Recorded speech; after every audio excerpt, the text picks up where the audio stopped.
This is the QTV Nightly News and I am Jul Denjai. Thank you for joining us, and a reminder that you can also join us on Q Radio 103.3 FM. Here are the headlines. Liver cancer is becoming an increasingly serious health concern in the Gambia, with cases on the rise nationwide, according to health experts. And we have an exclusive interview with an expert. Kanifing Mayor Talib Ahmed Bensouda appeared before the local government commission to defend his role in alleged fraud and bribery involving former CEO Senabu Martin Sanko and ex-deputy mayor Pa Musaba. Over the weekend, the FAP Foundation laid the foundation stone for an accident and emergency unit at Bansang General Hospital in the Central River region. As part of preparations for the upcoming Gambian elections, the Independent Electoral Commission concluded a 4-day training workshop for its personnel in Jarasoma Lower River region. In international news, today, September 15, marks the International Day of Democracy, observed under the theme Ensuring Effective Governance of AI at All Levels. These and other stories coming ahead. Do stay tuned.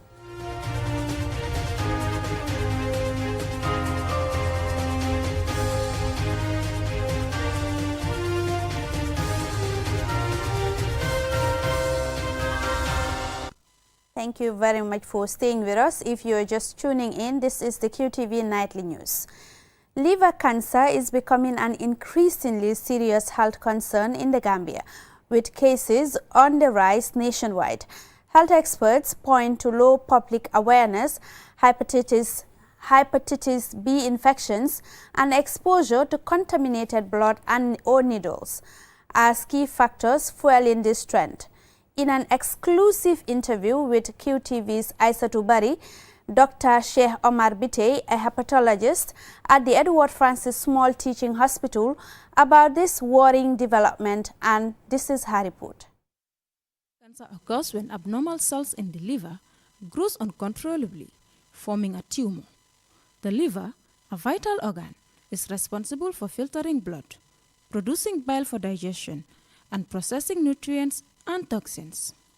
The cancer can disrupt these essential functions and, if untreated, can spread to other parts of the body. A report published by The Lancet on July 29, 2025 reveals that 3 out of every 5 liver cancer cases worldwide are linked to preventable risk factors. The study highlights a notable rise in cases associated with obesity, with the Gambia ranking among the countries most affected by the condition. Dr. Sheikh Omar Bitey, a hepatologist at Edward Francis Small Teaching Hospital, explained some reasons for the prevalence of liver cancer in the Gambia. It's a silent killer, unless and until you actually go and get screened, like for hepatitis B. You don't actually know whether you have hepatitis B or not, unless and until you actually go to the hospital and get screened. Then that's the time that you will know that you have hepatitis B. And once you have hepatitis B, then you can come to us so that we can actually take care of you.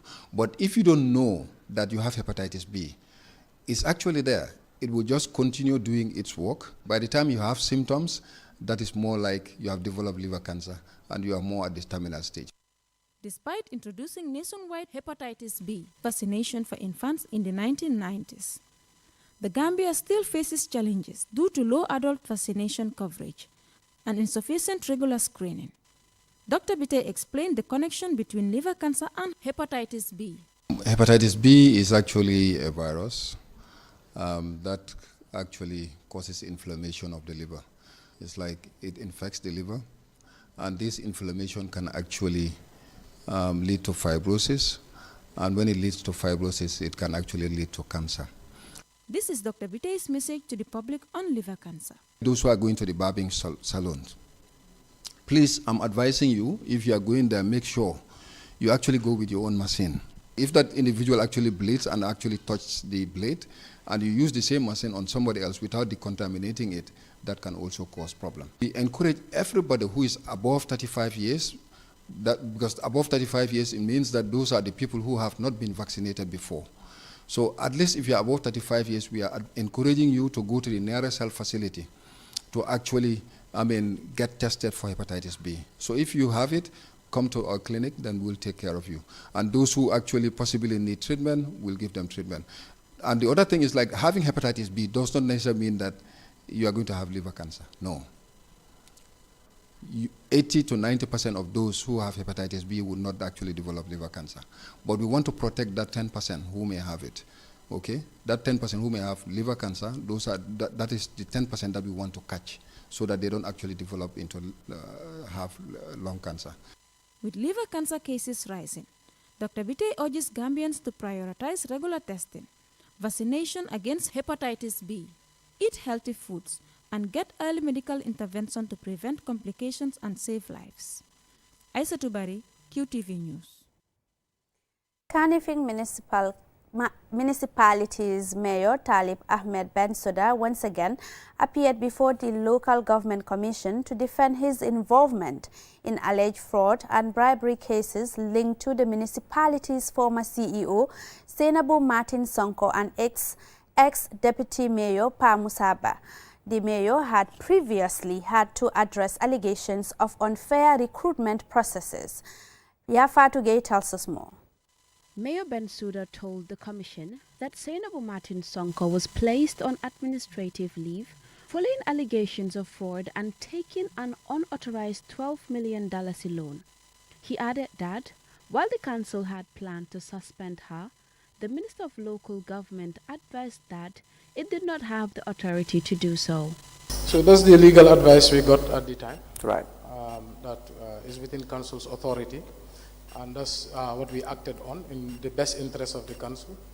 I think it's unfortunate that the ministry or the commission did not intervene in a correct manner, because of course when there's such a problem, it's an administrative issue, it can risk crippling the council. Right. So that's the advice we got at the time. The focus then shifted to Pa Musaba, the former deputy mayor, who faced allegations of soliciting bribes through Ecotech and orchestrating an illegal payment exceeding $400,000. Mayor Bensouda said Ms. Sonko admitted she was pressured by Mr. Ba to approve the transaction. He added that Ba resigned before the committee's investigation concluded. Citing family bereavements, lead counsel questioned whether such reasons were sufficient for him to leave office yet remain a councillor. In terms of the CEO, Right. One, we had the facts. Right. We had the confession. Two, we got legal advice. It was within our remits. Right. With the issue of the deputy mayor, we don't have the facts. We don't have the confession. And the ministry intervened directly and said they are going to investigate. Whether we like it or not, they will take it up. In her testimony to this same commission, Ms. Sonko alleged a cover-up, noting that while she was placed on leave, Mr. Ba faced no disciplinary action. The lead counsel asked Mayor Bensouda to respond to the suggestion that he handled the cases differently and unevenly. Deputy mayor is not under the service commission. Right. He's an elected official. Right. He cannot be dealt with administratively like Yes. the service commission. The inquiry continues to examine accountability lapses at KMC, seeking clarity on financial decisions and apparent inconsistency in disciplinary actions. Testimonies from current and former officials have revealed conflicting accounts, intensifying public debate over transparency and fairness in the council's leadership. As hearing progress, attention remains on whether the commission would uncover systematic failures or confirm suspicions of a cover-up within the municipality. Reporting for QTV News, this is Yafatu Gay. Over the weekend, the FAB Foundation laid the foundation stone for an accident and emergency A&E unit at Bansang General Hospital in the Central River region. Once completed, the facility is expected to enhance the hospital's capacity to respond to emergencies and save lives. Our Bob was with the team, and this is her report. Accident and emergency units are vital front lines for urgent, life-threatening cases, providing rapid care that prevents deaths, reduces complications, and delivers essential support during disasters and mass emergencies. Seni Mbai, Deputy Governor of CRR, together with Dr. Masirinding Njai, CEO of Bansang General Hospital, hailed the project as a major turning point for the hospital. Today is a historic day, historic in the sense that Bansang Hospital has been in existence for almost 87 years. Wow. For the first time today, we are coming to lay the foundation stone for accident and emergency unit. Bansang Hospital is not only serving the community of CRR, but URR and the border across. This hospital sees more than 90,000 patients per year at the outpatients and A&E department. Therefore, providing a modern A&E which is going to be equipped with a triage part, the trauma room, a minor theater, a resuscitation area. It's going to also have a ward and going to have office for both nurses and doctors so that they can be constantly present. Betty Sen, CEO of FAB Foundation, and Health Minister Dr. Ahmadulamin Samate assert that the project will feature top-quality construction and world-class equipment. Health has been the #1 priority of the Fatoumata Barrow Foundation. So today, this project is also a testament to one of our objectives as a foundation. I am also proud to lift my head up and say, as a foundation, we have done what no charity, no foundation has done for the history of this country. The new facility will greatly enhance its capacity to respond swiftly and effectively to emergencies, save more lives, and thus reducing the strain on our national referral system. This project is not just a structure, it is a symbol of hope. It is a promise to every Gambian that their lives and health matter, regardless of where they may live. Fatoumata Barrow, the First Lady and FAB Foundation founder, highlighted the foundation's commitment to expanding access to quality healthcare. Today, if you would spend millions to go outside this country to do some treatments, not everyone can get that money. But when we build our own facilities, build our own capacity, in turn, we can bring in doctors, but we want to build our capacity so that people will leave their shores and come to the Gambia for treatment. That's what my vision is. With the A&E unit underway, Bansang General Hospital is set to provide timely life-saving care, reinforcing the region's healthcare system and ensuring patients received urgent treatment when it matters most. For QTV News, I am Awa Bob. The report there will take us for a commercial break. When we return, we have national, international and sports news stories. Do stay tuned. At Ajib Bank, we are more than banking. We build bridges that connect you to pivotal services every day. Do you have government bills to pay to the Gambia Revenue Authority, Comfort, KMC, or the Accountant General's Department? We've got you covered. From payment of customs and domestic taxes to GRA, payment of number plate and vehicle ownership transfer to Comfort, payment of property rates and business license fee to KMC, and payment of MR passport, business registration, fishing license, land fees, sale of assets, lease application, development permits, quarrying royalties, gravel and sand, mining royalties, and a host of other revenue lines to the Accountant General's Department. Walk into any of our branches nationwide and make your payments hassle-free. Either in person or online. Simple, secure, and immediate. With Ajib Bank, there is no need to worry about government bill payments for your vehicles, taxes, licenses, business registration, and any other revenue line. Ajib Bank, passionate about your investment. We've got you covered. Ajib Bank, your investment partner. Browse with us. QCell brings you a promo like never before. Get unlimited internet for just $25 Cs. Yes, Recharge $25 and enjoy the convenience of free internet from 1 a.m. to 6 a.m. every day with our Browse with Us promo. With this amazing offer, you can browse, stream, and download all your favorite movies for free. So why wait? Recharge $25 today and enjoy free internet only with QCell between 1 a.m. to 6 a.m. For more information, call customer care on 111. QCell, Senior Bus, we innovate, others follow. Terms and conditions apply.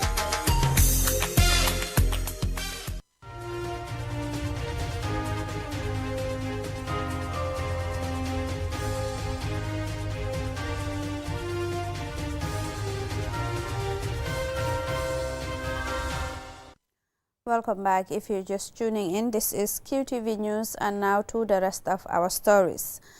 As part of preparations for the upcoming Gambian elections, the Independent Electoral Commission, IEC, on Tuesday launched a 4-day training workshop for its personnel in Jarasoma Lower River region.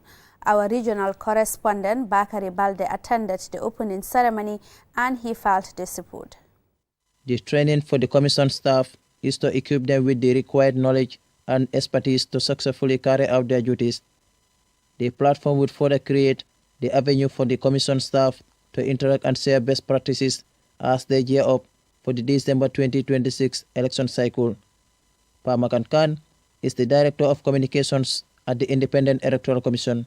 As we are going into the next electoral cycle in 2026, so the Commission thought it necessary to have its staff, especially the operational staff.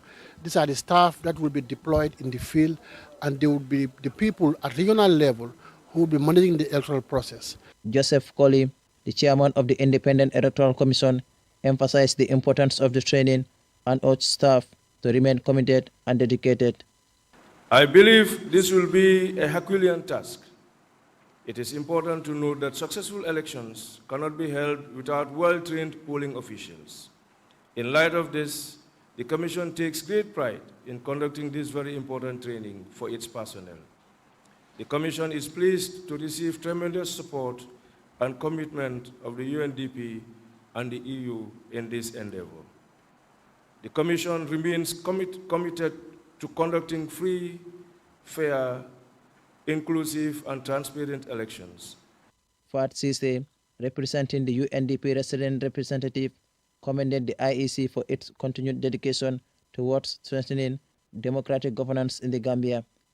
She further outlined the impact of credible electoral processes. UNDP recognizes that credible and peaceful elections are central to democratic governance and sustainable development. As the UN's leading provider of electoral assistance, we support around 60 countries annually through a comprehensive electoral cycle approach before, during, and after elections. Hadisidar Job George, an IEC commissioner, urged her fellow staff members to take the training seriously and serve the expectations. As we approach a new election cycle, it is essential that we conduct such training activities to better equip the Commission and staffs to deliver effectively during this election and other electoral activities. The inclusion of our staff, particularly those in regional offices, represent a significant step in the right direction. Gambians will head to the polls to elect their president in December 2026, followed by National Assembly and local government elections in 2027, with 20 political parties already registered and more expected to do so. This training will help the Commission staff ensure free, fair and transparent elections. Bakari Balde, QTV News. Coming up next is international news.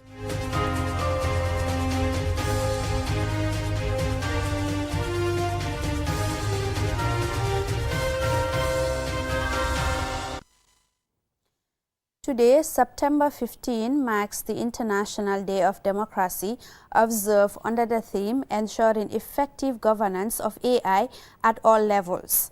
The focus is on expanded role of artificial intelligence in democratic processes and the importance of strategies that maximize its benefits while addressing potential risks.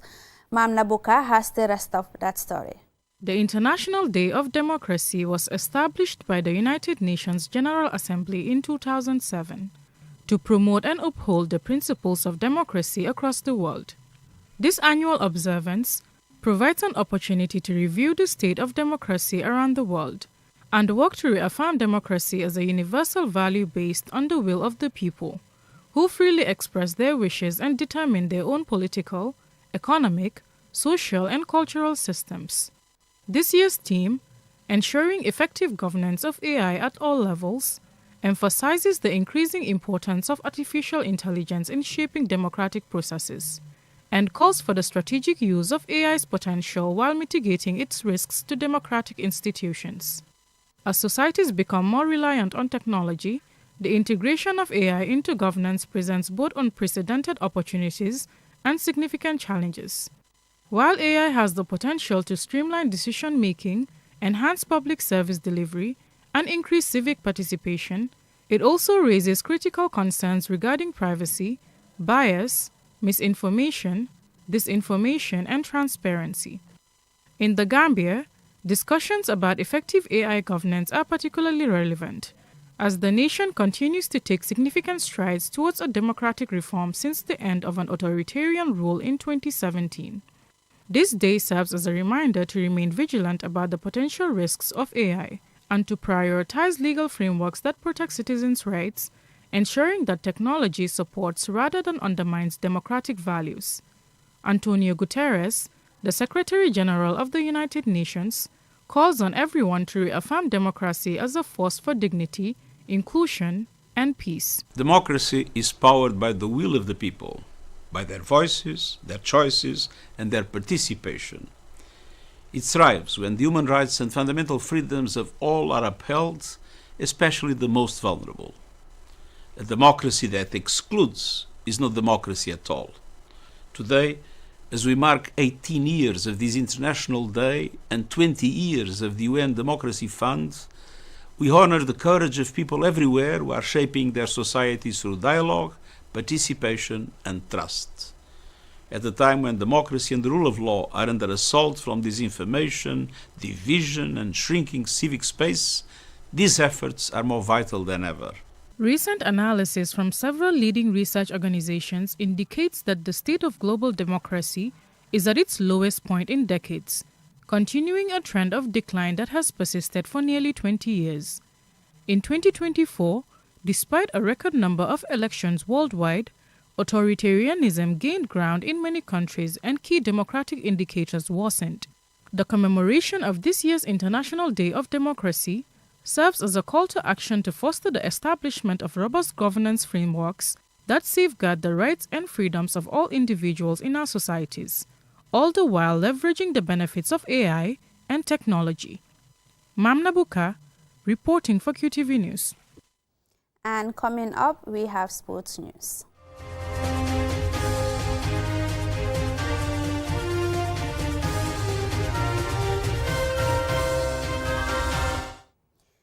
The Gambia's sole representative at this year's World Athletics Championship in Tokyo, Japan, Aliou Diouf, finished second in his preliminary heats in the 100 meters. The world's top athletes are competing at this year's event. Momodu Gajaga tells us more. Gambian sprinter Aliou Diouf came second in Heat 3 of the World Athletics Championship in Tokyo, Japan, in a time of 10.60 seconds to make it past the preliminary stage of the competition. Diouf, a relatively new name at the World Championship, knew he was an underdog. While impressive, the time was several tenths of a second behind the world's fastest runners. He says his experience of competing at his first World Championship. It was fun.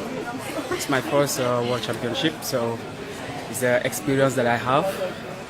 I learned a lot about it in the morning and now, so I hope it will help me to prepare for the Islamic Games that is coming in November, and it will help me to prepare more for the Commonwealth Games that is coming next year. Aliou Diouf is one of 4 Gambian athletes in France under a scholarship by the Olympic Solidarity Fund and support from the Ministry of Youth and Sports of the Gambia. Despite the scholarship, which has kept Diouf and his teammates in shape over the last few years, there appears to be some challenges. It's not really easy, and it was very difficult to prepare for this because as you know, our Olympic scholarship is over, so we found ourselves because our ministry helped us just for 3 months. So after that 3 months, for the rest of the season, me and my coach and my team in France, we work a lot for today. And I'm so proud of my performance this year because I have the best performance in my career this season. In the men's heat in the 100 meters for a place in the semi-finals, Aliou Diouf failed to advance as he finished 8th in heat 6 with an improved time of 10.56 seconds. However, the sprinter is encouraged by the experience on the global stage in Tokyo. I can say that they will see me next year. That's the only thing I can say for now. Because what I learned today, it's something that is unforgettable. And I know my coach is watching me, and she will, we know what we are going to do, and we have a lot of work to do. But the world will see me next year. The final had a surprise winner in Jamaica's Oblique Seville, who ran a personal best of 9.77 seconds to finish ahead of his compatriot Kipsane Thomas in a Jamaican 1-2, with the pre-race favorite, America's Noah Lyles, coming in 3rd. Leslie Tobogo of Botswana, another strong contender, was disqualified for a false start. South Africa's Akani Sembene, who finished last, did so in a time of 10.04 seconds, which showed the levels expected at the highest level. Mumudu Gajaga, QTV News. Congratulations to him there. Now, before we end, here is a recap of the headlines. Liver cancer is becoming an increasingly serious health concern in the Gambia, with cases on the rise nationwide, according to health experts. And we had an exclusive interview with health expert. Kanifing Mayor Talib Ahmed Bensouda appeared before the local government commission to defend his role in alleged fraud and bribery involving former CEO Senabu Martin Sonko and ex-deputy mayor Pa Musaba. Over the weekend, the FAP Foundation laid the foundation stone for an accident and emergency unit at Bansang General Hospital in the Central River region. As part of preparations for the upcoming Gambian elections, the Independent Electoral Commission concluded a 4-day training workshop for its personnel in Jara Soma Lower River region.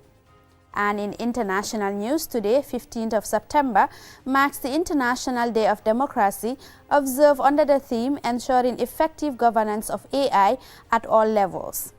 This is all we have for you in this edition of the News Bulletin. Do join us again at 10 p.m. for another News Bulletin. Thank you for watching.